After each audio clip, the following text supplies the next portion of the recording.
Keď sa usmeje a tá energia, tá radosť, ktorá jej srší z očí, zároveň je to strašný živel. Málo kto sa dostane pod tú škrupinku, že vlastne hneď vidí, že aký Matúš naozaj je. No ja som to hneď videla. On je strašne dobrý, strašne zlatý a strašne rozumný človek, ale...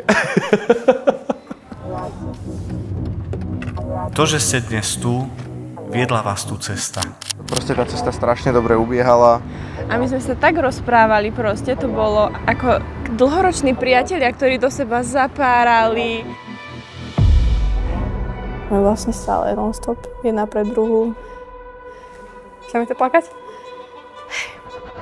Je to pre mňa taký anjel s dobrým srdiečkom a ja som na ňu veľmi hrdá. Manželstvo to nie je vrchol lásky. To je nová etapa života, ktorá je pred vami. Ja som nikdy nepochyboval o tom, či sa ho neľúbia, hej? Sám mi povedal, keď to cítiš, nemáš čo riešiť.